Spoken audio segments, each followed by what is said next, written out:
que é a gula? Isso o padre vai seguir Tanqueray e outro padre.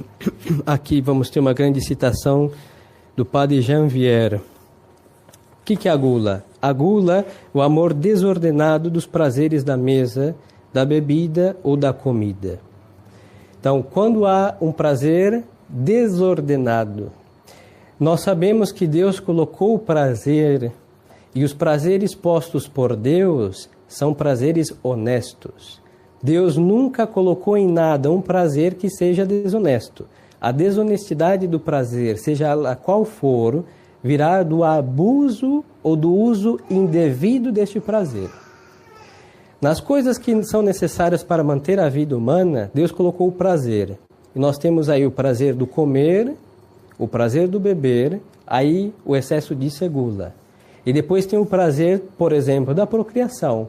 Porque se fossem coisas horríveis, o homem nem comeria, nem beberia e nem se procriaria. E aí morreríamos em Adão e Eva. Teriam sido criados e aí sepultados e o gênero humano não teria sido propagado. Aonde está o mal? Está no prazer? Não, porque como lhes disse e repito, Deus não é o autor do mal. O mal está no abuso. Então, sentir o prazer honesto do modo errado, aí vem a desonestidade do prazer. Por exemplo, o prazer da comida, da bebida, independente do paladar de cada um, está como que, sendo agradável comer ou beber, eu coma, não pelo prazer, mas apesar do prazer, unido ao prazer do comer, eu mantenha o necessário para sobreviver. Então aqui nós nos diferenciamos de todo o protestantismo puritano. Eles, como não têm a graça de Deus, o que eles disseram? Eles disseram assim que todo prazer vem do diabo, porque eles não sabem medir as coisas. Então eles acabaram destruindo o uso desses prazeres legítimos se são usados segundo a ordem de Deus Nosso Senhor. Então, por exemplo, nós vamos ver que o catolicismo não consiste nisso, mas não exclui isso. Sempre teve uma mesa boa, farta. E vamos ver que mesmo as almas muito penitentes, como os monges e freiras, se dedicaram com muito esmero à comida. Nós temos bebidas finas que saíram dos mosteiros e nós temos doces muito refinados, principalmente de herança portuguesa, que as freiras que inventaram. Então a igreja não é inimiga da mesa. Não, a igreja é inimiga que quando a mesa se converte em laço que nos arrasta para o pecado. Aí sim a igreja é inimiga. Vamos ver então, a gula sempre entendendo como um excesso no comer e no beber. E neste excesso existem 4 tipos de gula. A primeira é chamada prepropere, isto é, comer antes de sentir necessidade, fora das horas marcadas para as refeições, isto sem motivo legítimo, só para satisfazer a avidez de comer. Então, nós temos, normalmente, deveríamos ter horários para comer. Então, existe um café da manhã que não é um almoço, é um café da manhã. Existe um almoço que é uma refeição. Existiria o café da tarde, segundo tradição de uma... Tem casa que tem casa que não tem. E o jantar, que é uma refeição. Então, existem 2 refeições propriamente ditas e 2 que são nada mais que mitigar a fome do jejum noturno e, se gastou as energias, precisa repô-las para chegar à noite com o dever de estado cumprido. Então, existe o café da tarde. Fora disso daqui, o que vai acontecer? Esta avidez de comer sempre é chamada de gula prepropere. Ou seja, comer fora dos horários normais, segundo a ordem e o costume de cada lugar e de cada pessoa também. É verdade que tem um diabético, vai necessitar comer fora de horário. Obviamente, o açúcar dele, sei lá, baixou, subiu, sei lá como funciona, vai precisar, mas isso é a modo de remédio. Agora, uma pessoa que trabalhou muito na enxada ou carregando peso, fez o almoço, seguramente depois de 2, 3 horas, dependendo do que ela fez, ou caminhou muitos quilômetros, vai sentir fome e pode comer? Obviamente, porque a comida foi dada a modo de medicina para o homem, para subsanar aliviar as fragilidades do desgaste das energias e, repondo-as, poder seguir o decurso da sua vida. Então, sem esta necessidade de comer, vai ser esta gula própria, que vai ser o que hoje é ensinado pelos qualquer um nutricionista, hein? Que devemos comer a cada 3 horas. Não existe essa necessidade, nunca existiu. E hoje o homem vive a serviço do comer, por quê? Porque o grande Deus do homem são os vícios capitais. E dentre eles, temos que queimar o incenso e o sacrifício para a gula. Por isso devemos nos curvar a cada 3 horas, religiosamente, diante de uma mesa, de um prato de comida, ou de uma guloseima, que não alimenta ninguém, mas devemos mastigar algo. São as comunhões com os vícios indispensáveis para se afastar cada vez mais de Nosso Senhor. Então esta é uma gula. Segunda gula, chamada laute et studiose. O que vem a ser? É aqueles que comem, não necessariamente em quantidades grandes, mas aqueles que só comem coisas finas e caras. É pecado comer coisas finas e caras? Não, não é pecado. Mas quando eu vivo a serviço de coisas finas e caras, é pecado. Laute et studiose. Então só come com o molho X, com a pitada do sal vindo não sei da onde, e o azeite tem que sair lá do reino de Portugal, senão o outro não serve. É pecado? Não, mas se eu vivo a serviço de uma mesa refinada, é pecado. E é pecado de gula. Mesmo que coma uma colherzinha pequena, mas eu fico a serviço desta colherzinha porque tem coisas finas e caras nos ingredientes, é pecado. É pecado comer, repito, não, mas viver a serviço desses pratos e o meu intestino só quer digerir isso, meu estômago só quer digerir isso, é porque eu vivo a serviço das coisas finas e caras e isso é pecado, seja para o pobre, seja para o rico, independente da classe social. Buscar iguarias esquisitas ou preparadas com demasiado apuro para gozar delas mais é o pecado dos gulosos e dos gastrônomos. Dos gastrônomos, obviamente, porque eles têm que trabalhar e eles têm que apurar. Quanto melhor for a sua comida, mais vai ser a sua profissão. Mas então, a arte da culinária não é pecado, mas se ele vive a serviço para o prazer, para deixar as pessoas mais prazerosas e buscar a comida como um fim, e neste fim é o prazer do comer e o meio para esse prazer são as coisas muito refinadas, é pecado. Pecado de coisas finas e caras, independente da quantidade que se comer. Depois nós temos a terceira classe de gula, chamada nimis. É ultrapassar os limites do apetite ou da necessidade, infartar-se de comida ou bebida com o risco de arruinar a saúde. É evidente que só o prazer desordenado pode explicar este excesso, que no mundo se chama glutonaria. É a gula que todos conhecemos, quando nós saímos da mesa com a barriga pesada. É um sinal que comemos mais do necessário. É verdade, por uma razão pessoal, uma questão de digestão, certos alimentos caem mal para alguns. Então, esse peso de barriga tem outra explicação. Mas, do comum dos mortais, que comemos com uma quantidade X, que para nós é muita, então sair da mesa com essa barriga pesada é sinal que comeu mais do necessário.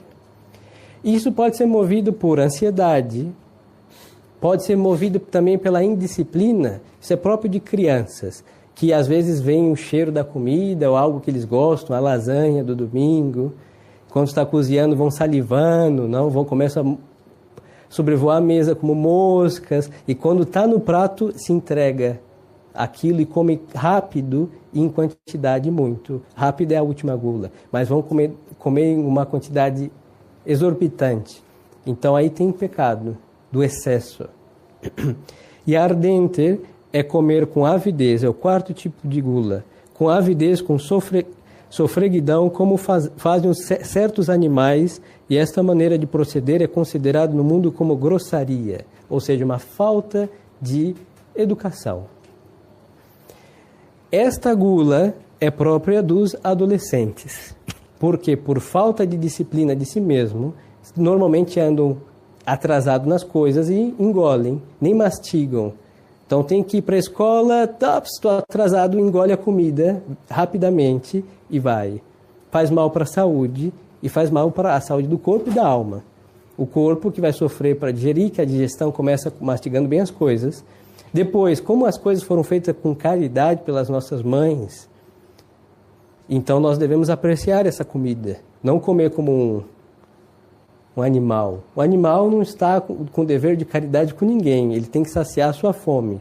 Então ele come do jeito que o instinto dele determinar. Mas o homem tem deveres segundo a reta razão com quem fez aquela comida. Se foi num restaurante, tem caridade e justiça, foi pago aquele prato, caro ou não, mas é um sacrifício econômico para uma vida social agradável. Então eu tenho que comer, apreciar aquela comida, porque nós não somos protestantes. Comemos, apreciamos as coisas apreciáveis, e aí vem a caridade, vem a justiça. Comer tudo por espírito de pobreza.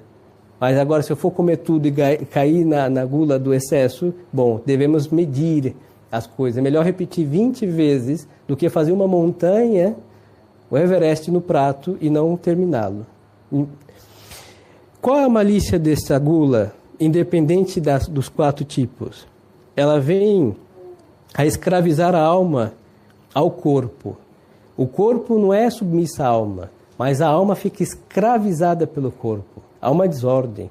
Deus determinou que as coisas espirituais governem as coisas temporais. Quando há uma inversão segundo a ordem divina, logo não funcionará esta inversão de ordem de coisas. Enfraquece a vida intelectual. Por exemplo, um homem que saiu da mesa, independente das 4 gulas cometidas, ele não vai se entregar a ler um livro. Porque todo o sangue do seu organismo está à volta do seu estômago digerindo aquilo, assimilando lá as proteínas, minerais, etc.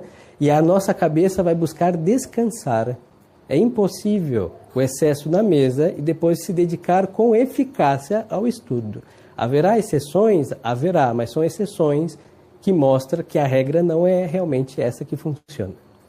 E também a vida moral para baixo, porque quem vive com esta avidez do comer, ou com pressa do comer com excesso, coisas finas, se converte em um animal. Logo, a sua vida moral será animalesca, pecaminosa, e vamos ver em que aspectos. Preparando por um pendor insensível ao prazer da volúpia, que em substância é do mesmo gênero. Ou seja, este excesso do comer, a gula, vai preparar o caminho para a impureza. O comum dos mortais, é muito comum entre nós tradicionais, falar assim, não, padre, o catecismo diz que a gula é pecado venial. É verdade. Eu não posso aumentar a gravidade da moralidade das coisas. Isso foi determinado por Deus, Nosso Senhor. Então, posso me arrebentar na mesa, perfeito, explodir. Pecado venial. Vamos lá. Mas os efeitos desse pecado venial do excesso do comer vão levar a pecados gravíssimos. E dentre eles, vamos citar mais adiante, é a impureza, que não é um pecado venial, salvo com defeito de uma condição ou outra, mas normalmente vai levar para o pecado mortal em matéria de impureza. A gula é uma falta grave quando chega a excessos tais que nos torna incapazes por tempo notável de cumprir os nossos deveres de Estado, obedecer às leis divinas ou eclesiásticas. Por exemplo, dia de jejum e abstinência. Por gula, eu comi muito e faltei com a abstinência de carne, se for o caso. Então é um pecado. Por quê?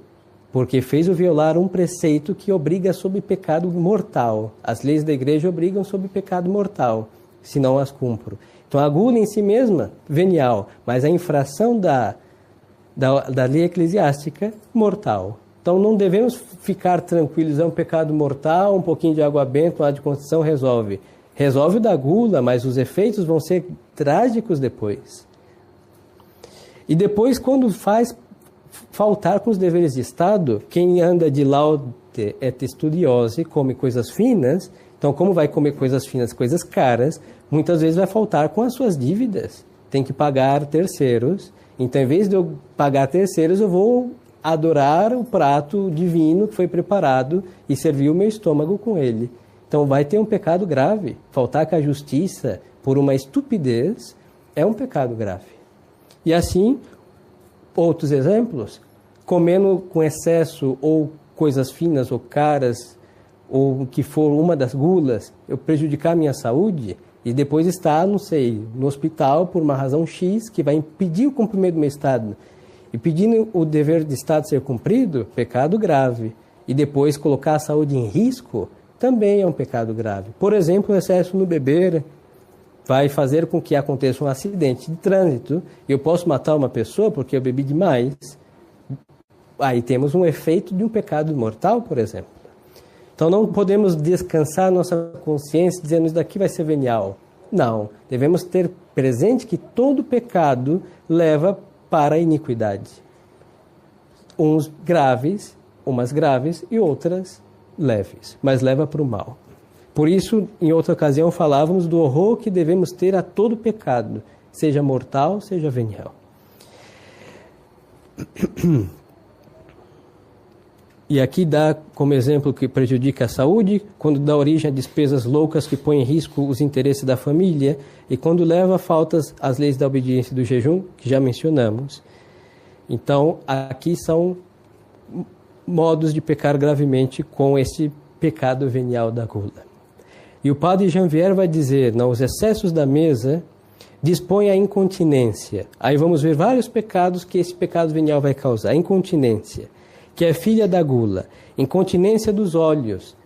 A gula vai ser causa de uma impureza universal. Não só no sentido carnal que todos nós entendemos, por princípio, mas só que vai colocar incontinência, ou seja, vai deixar impura a alma, em definitiva, mas os olhos e os ouvidos, que vão buscar pasto doentio aos espetáculos e canções licenciosas.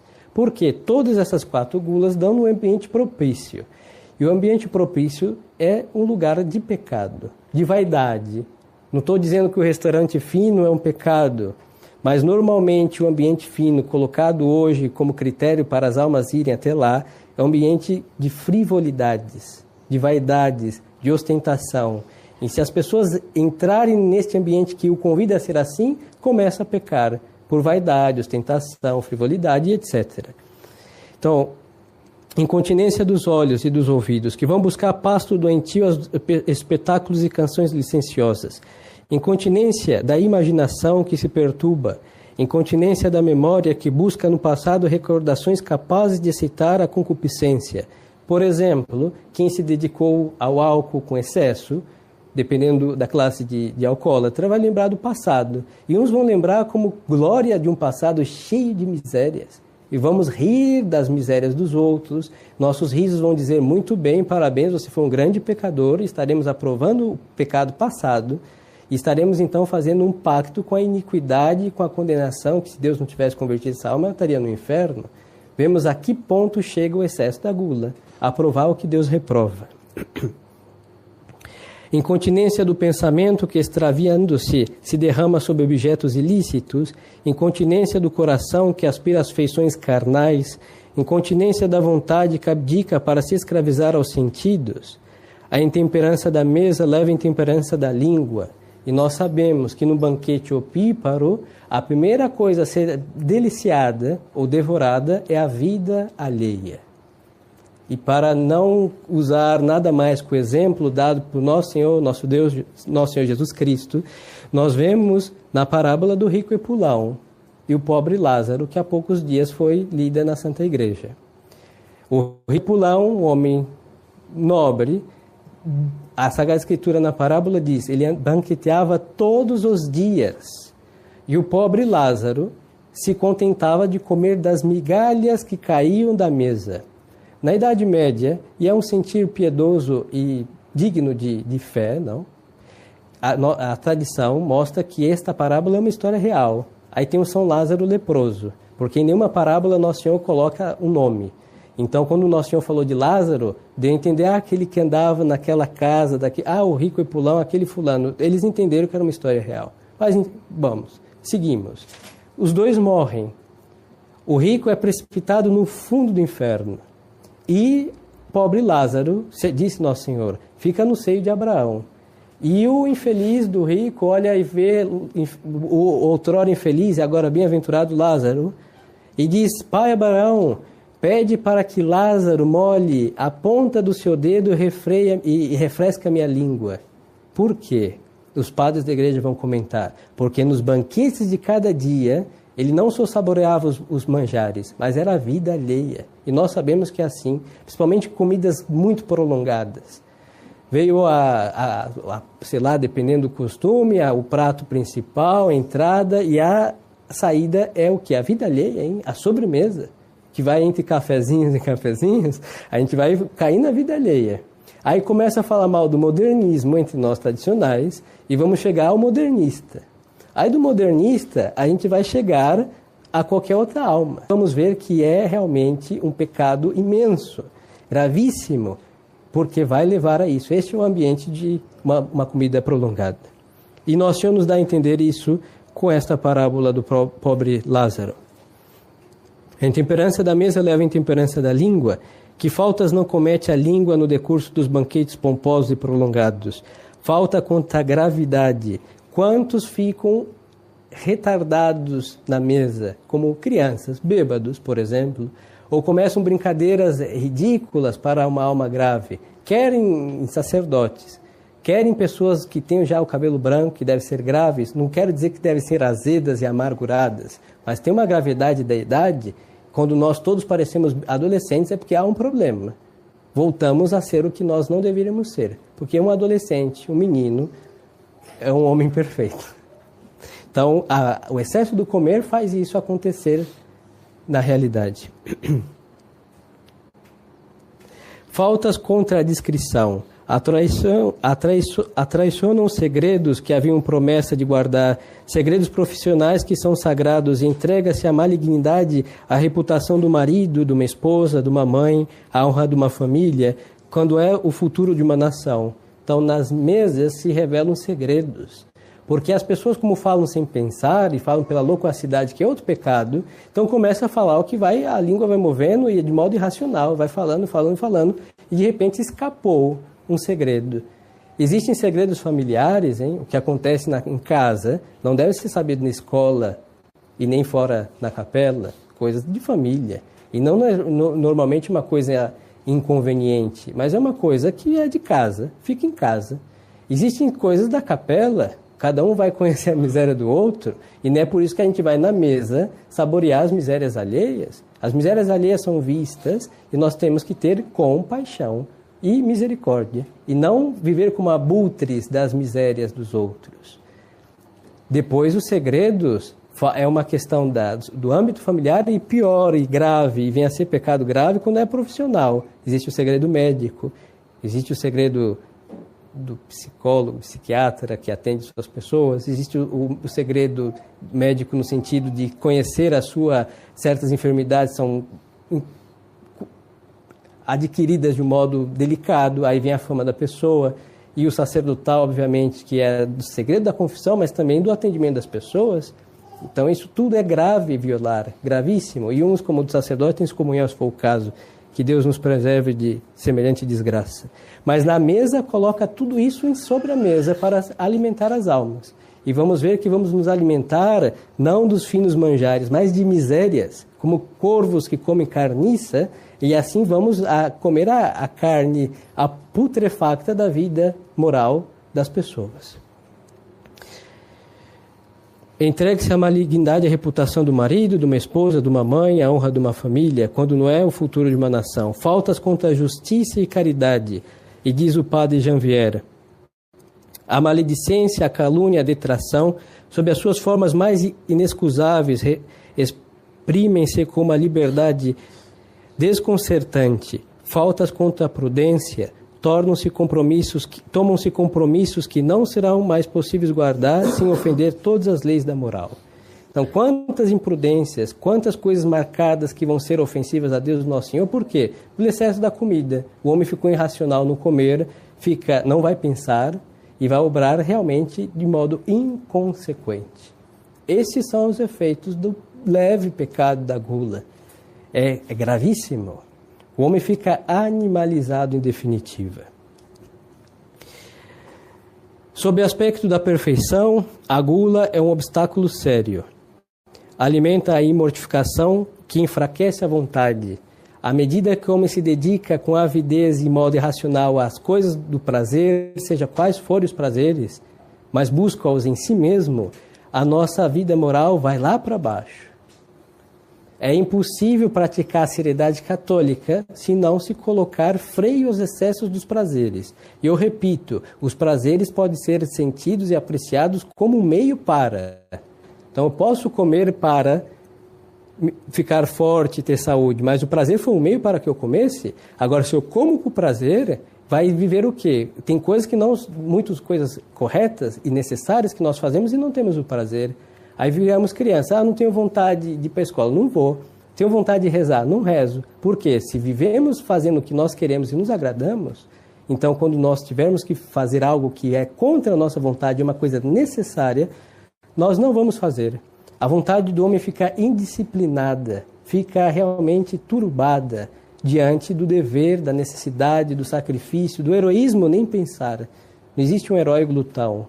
Os santos, vemos que eles praticaram todas as virtudes. E se destaca sempre na vida dos santos a penitência, para mostrar que eles foram realmente homens que obraram segundo a reta razão e não como animais. E esse estado de gula prepara a alma para capitulações perigosas. É fonte de muitas faltas, produzindo uma alegria excessiva que leva à dissipação, à loquacidade, gracejos de gosto duvidoso, à falta de recato e modéstia, porque a modéstia não é só no vestir, é no falar, é no sorrir. Então vemos que também vai levar à imodéstia. E assim abre a alma aos assaltos do demônio. Aí nós vamos cair no Santo Evangelho de hoje. Nosso Senhor dizia que quando o demônio sai de uma alma, ele vai buscar descanso. Depois de descansar em lugares áridos, ele volta e vê a casa adornada, ele vai chamar 7 espíritos piores do que ele. São 7 pecados capitais, e dentre eles está a gula, Lembremos-nos disso, que são piores do que aquele espírito imundo que saiu do... E vai o quê? A ruína, disse Nosso Senhor no Evangelho, deste será pior do que a primeira. Porque os 7 pecados capitais devastam. É como um saqueio de bárbaros, só fica ruínas na cidade devastada. Destrói. Quais são os remédios? O primeiro, é preciso tomar as refeições com intenção reta e sobrenatural. Como isso acontece? Por isso, um católico, digno desse nome, ele deve rezar antes de comer. Quando nós rezamos, elevamos nossa alma a Deus. Pode ser a oração do catecismo, pode ser um Pai Nosso, pode ser uma Ave Maria, pode ser um sinal da cruz. Mas qualquer ato religioso antes disso, eleva a nossa alma. E o sinal da cruz é muito conveniente porque marca uma mortificação. Então, na nossa mesa, a nossa mesa de refeição, ela vai ter que ser um altar, em que nós nunca poderemos nos levantar dali sem antes ter oferecido a Deus um sacrifício, de uma privação de algo. Essa é a diferença da mesa de um católico e da mesa de um pagão. Para ele é um altar onde ele vai adorar a comida e o prazer. E para nós é um lugar que vamos adorar a Deus com a sua cruz, ou seja, vou me privar de algo. Vou comer segundo a minha necessidade própria. Então a minha intenção estará retíssima, segundo o plano e ordem de Deus nosso Senhor. Essa pureza de intenção nos fará guardar a sobriedade e a justa medida, que nisso é cada um com as suas medidas. O prato alheio, primeiro que é segundo a boa educação, é feio olhar e fazer observações. Por quê? Um homem alto, que trabalha muito, não pode comer como come um bebê de colo. Obviamente, com um pouquinho de leite está bem.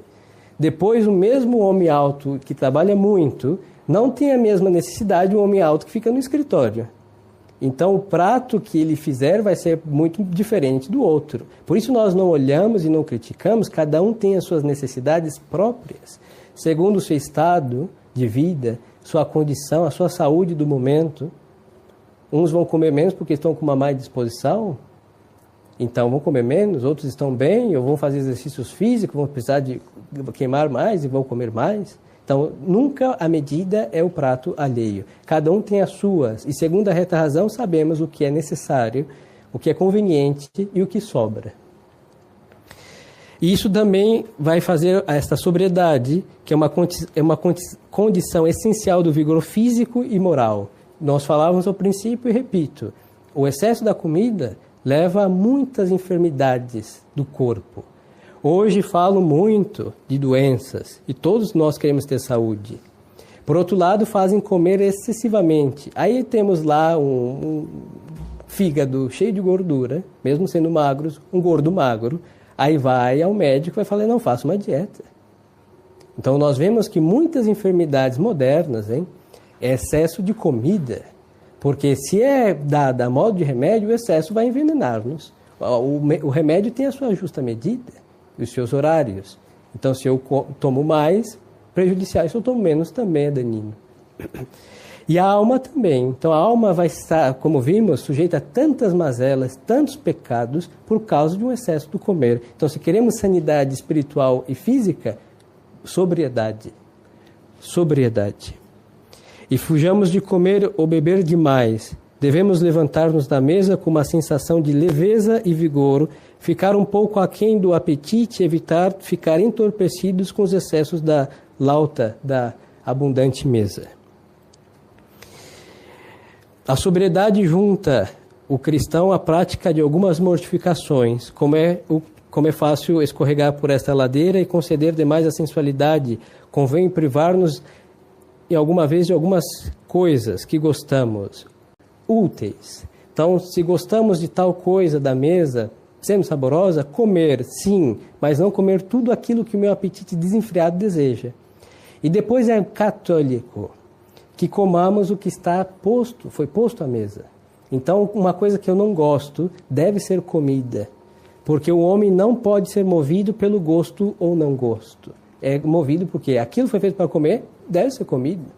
Não gosto do alho, bom, eu não vou me encher dele, pode provocar alguma reação desagradável, alguns têm alergia, não. Se tem alergia, não coma. Se for provocar algum efeito vômito, algo semelhante, não coma. Mas é bom comer um pouco daquilo, senão ficamos frescos. É o que acontece. É o homem moderno, que não come certos temperos, por quê? Porque foi mal educado. Esta é o triste diagnóstico. Então devemos comer o que foi posto. Tem coisas que são difíceis para o comum dos mortais. Não vou pedir que coma um cérebro de bode, não. Mas só que quem conseguir comer, felicito. Mas as coisas ordinárias da vida, dos legumes e verduras, carnes, seja elas quais forem, estando feitas de um modo correto, devem ser apreciadas. Então, se nós não gostamos de uma ou outra, mesmo assim comer é uma mortificação. Comer um pouco mais de cenoura, ou sei lá, beterraba, o que for. Cada um tem as suas privações por questão de gosto. E isso vai fazer com que a nossa mesa não se converta em laço.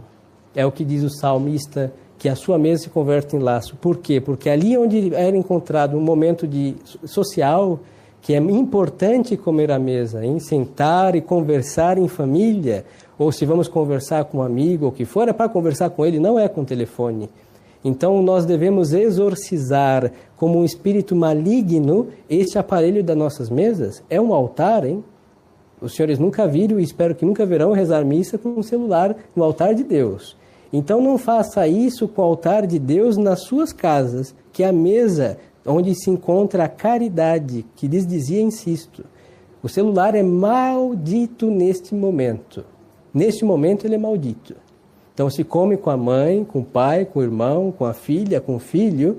E quem não estiver ali, então olha, depois nós nos vemos. Tchau, é hora do almoço. E quando tínhamos educação, era um horário que não se ligava para casa de ninguém. Salvo uma urgência.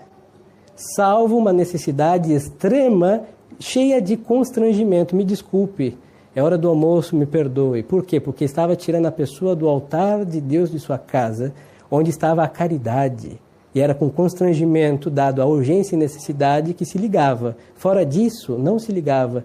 Desde as 11h30 até 1h30, 2 da tarde, não se ligava para as pessoas. Cada família tem os seus horários. E aí nós não devemos deixar que esse espírito de precipitação, de falta de caridade, profanação da sacralidade desse lugar, acabe com o nosso comer e nem os nossos excessos acabem com esta caridade. E assim, queridos fiéis, nós colocamos a ordem de Deus e a nossa mesa se converte num grande trampolim de caridade do lar para Deus.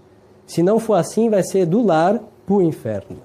Então, convertamos a nossa mesa no altar. E não o nosso altar em mesa. Isso aí foi outra inversão de valores do Vaticano II. Mas não deixemos que estes excessos e outros excessos da tecnologia e da desenfreada imortificação de usar estes meios acabem profanando, acabem nos afastando de quem está tão próximo de nós. Muitas vezes as pessoas estão comendo, estão mais próximas de quem está de trás de uma internet do que aquela pessoa que está a 3 palmos de distância do seu lado ou na sua frente.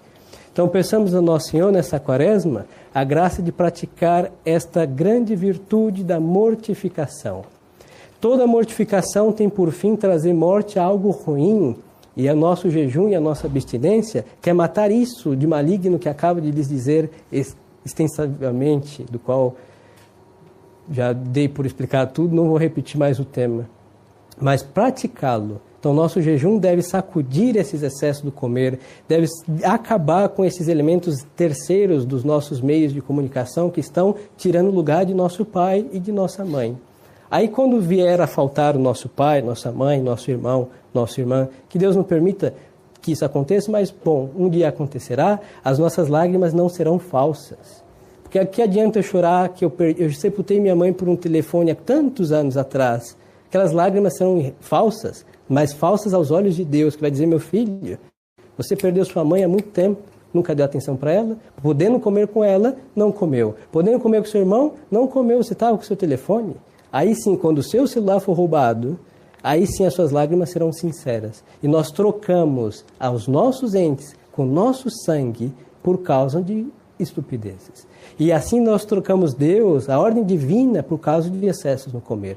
Então estamos convictos que esses excessos levam a desatinos, então coloquemos a cruz de Cristo em nossas mesas, em nossas casas, em nossas almas, para colocar a ordem de Deus e aí ter a paz, que é a ordem das coisas. E isso flui, isso ninguém tira, que era outrora, quando não tinham televisão na mesa, contavam-se a história de família, conhecíamos que era o nosso bisavô, hoje ninguém sabe como se chamava o bisavô mais, hein? A avó com muita sorte. Mas a bisa, sabe Deus quem foi, onde nasceu, que ela não se sabe, por que não se conversa mais em família? Não, muito menos vai rezar por uma pessoa que nós nem conhecemos, o mínimo de afeto não se tem, e quantos desatinos por causa de elementos externos, inimigos da ordem de Deus, nosso Senhor. Que Deus nos proteja, Maria Santíssima nos guarde e nos conserve e nos converta e nos faça convictos da necessidade de exorcizar a gula e colocar a mortificação, o legítimo apreciar os prazeres que Deus deu para serem apreciados como meio para obter um prazer que ninguém poderá fazer perder, que está na mesa do reino dos céus e conversarmos lá uns com os outros. E a mesa de casa é uma antecipação daquela mesa eterna. Louvado seja nosso Senhor Jesus Cristo. Em nome do Pai, e do Filho, e do Espírito Santo. Amém.